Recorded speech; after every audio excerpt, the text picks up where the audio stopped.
नमस्ते, आदाब, सत श्री अकाल, अस्सलाम वालेकुम। कैसे हैं आप सब? आई होप आप सब बहुत बढ़िया होंगे। मैं भी बहुत बढ़िया। तो friends, welcome back to my YouTube channel. तो दोस्तों, आज हम जिस वीडियो पे रिएक्ट करने वाले हैं वो एक बहुत ही प्यारी नात है रमजान के लिए, जिसका टाइटल है बेटी एक वाकया। रमजान नात और दानिश एफ दार दवार फारूक अनस यूनस, और ये नात इन्होंने पढ़ा है जिनके नाम लिए। बहुत ही प्यारी नात है और इसको सुनने के लिए प्लीज हेडफोन्स लगा लीजिए और स्टार्ट करते हैं वीडियो।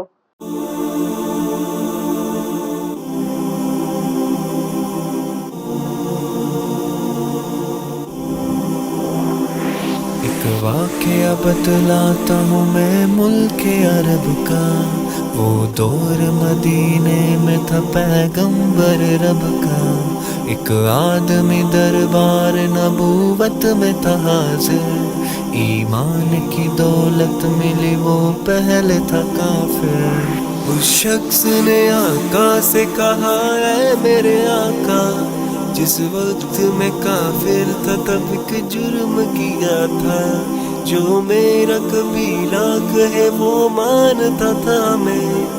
बेटी की विलादत को बुरा जानता था मैं। घर में मेरे पैदा हुई एक फूल सी बच्ची, पर मैंने उसे अपनी ही बेइज्जती समझी।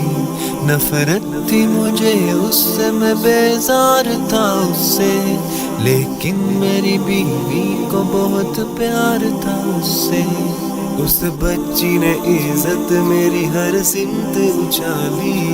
बेटी की विलादत पे मुझे मिलती थी गाली। बाहों में झुलाया न तो कांधे पे बिठाया। मैंने न कभी बेटी को सीने से लगाया। चाहत ही नहीं थी, कोई उल्फत ही नहीं थी। सीने में मेरे उसकी मोहब्बत ही नहीं थी। मासूम वो करती थी मोहब्बत के इशारे, और मैंने इसी कर्ब में कुछ साल गुजारे।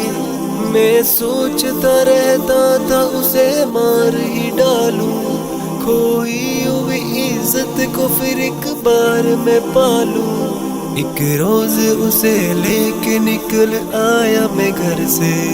वो बच्ची बहुत खुश थी मेरे साथ सफर से।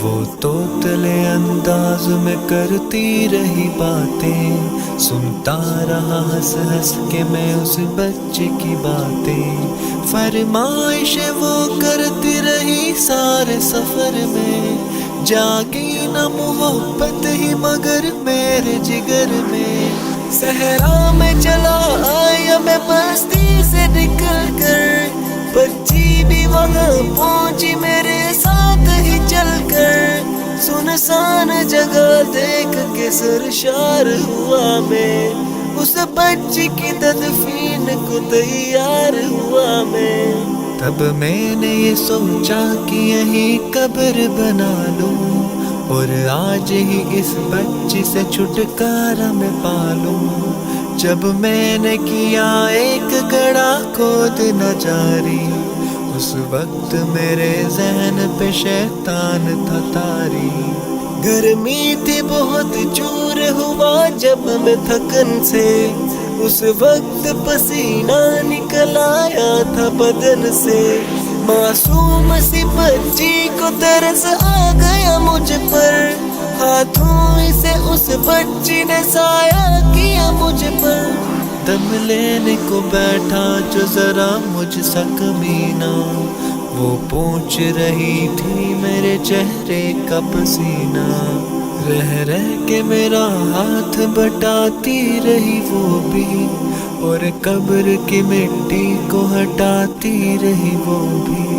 मेरे नए कपड़ों पे लगी कब्र की मिट्टी, जो साफ किए जाती थी वो नन्ही सी बच्ची। तैयार हुई कब्र तो बच्ची को उठाया, और मैंने उसी कब्र में बच्ची को बिठाया। पहले तो वो खुश होती रही मेरे अमल पर, और खुद पे उलटती रही वो मट्टी उठाकर। फिर खौफ से रोने लगी, चिल्लाने लगी हाथ अपने हिलाने लगी, लहराने लगी वो।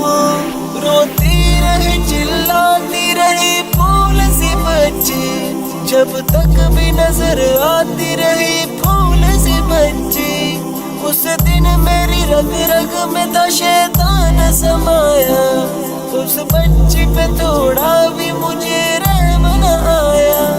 जिंदा ही उसे कब्र में दफना दिया मैंने, एक जान पे ये कैसा सितम ढा दिया मैंने।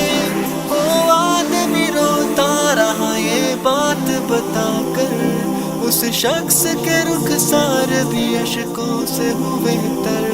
एक दर्द से सरकार की आंखें हुई पूर्णम, दिल थाम के रोते रहे सरकार दो आलम।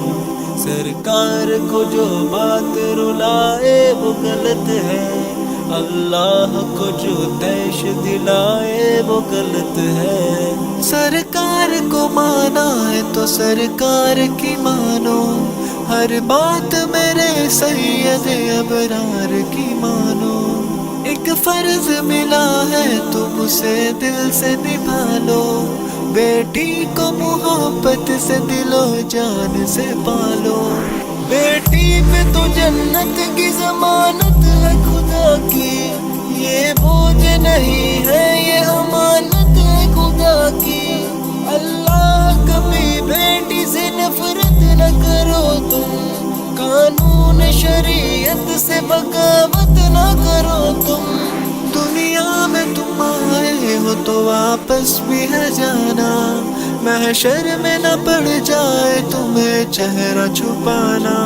बेटी की मोहब्बत में कहीं भूल न जाना, बेटी तो है अल्लाह का अनमोल खजाना। उम्मत से यही कह गए हुसनैन के नाना, बेटी तो है अल्लाह का अनमोल खजाना। जन्नत में यही तुमको दिलाएगी ठिकाना, बेटी तो है अल्लाह का अनमोल खजाना। बेटी की मोहब्बत से महकता है घराना, बेटी तो है अल्लाह का अनमोल ये सिर्फ एक खजाना। नात नहीं है बल्कि पैगंबर इस्लाम हजरत मोहम्मद का उनकी बेटी हजरत फातिमा से मोहब्बत और इस्लाम में बेटियों के मकाम को बयान करने वाला एक अहम पैगाम है। वाकई में सच में बहुत ही ज़्यादा इमोशनल मतलब नात है ये, सच में ये नात सुन के मेरे को भी रोना आ गया है। और दोस्तों इस नात के हर एक लफ्ज़ में मोहब्बत, रहमत और एक सीख छुपी हुई है। तो दोस्तों जिस तरह से नबी पाक ने बेटियों को अल्लाह की बख्शी गई नेमत बताया, उसी तरह हमें भी बेटियों को मोहब्बत देनी चाहिए और उनकी इज्जत करनी चाहिए। ये नात सच में दोस्तों हमारे दिलों को झकझोर देती है और हमें याद दिलाती है कि बेटियां जो होती हैं वो बोझ नहीं होती, बल्कि वो जन्नत की राह दिखाने वाली होती है।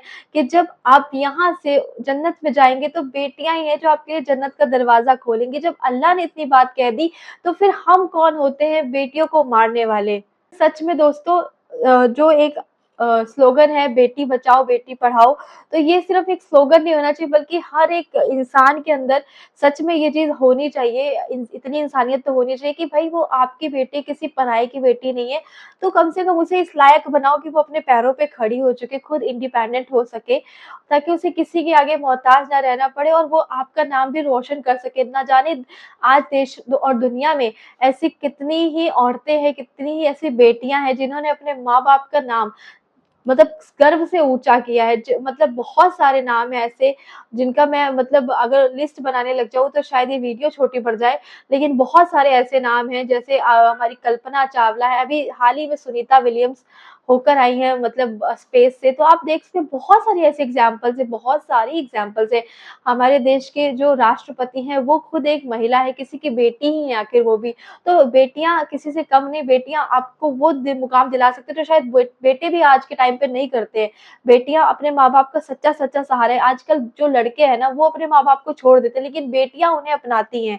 तो इसलिए बेटियों को बचाओ और बेटियों को बोझ समझना बंद करो। और दोस्तों इसी के साथ इस वीडियो को एंड करते हैं। आपकी इस वीडियो के बारे में क्या राय है? क्या वाक़ई में बेटियाँ बोझ होती हैं? या फिर बेटियों को पढ़ने का हक है, या फिर बेटियों को आगे बढ़ने का हक है या नहीं है? आपकी इस बारे में क्या राय है? कमेंट करके ज़रूर बताइएगा, मुझे आपके कमेंट्स का इंतज़ार रहेगा। अब मिलते हैं आपको नेक्स्ट वीडियो में, तब तक के लिए tata bye bye, take care, दुआओं में याद रखिए। जय भारत, जय हिंद।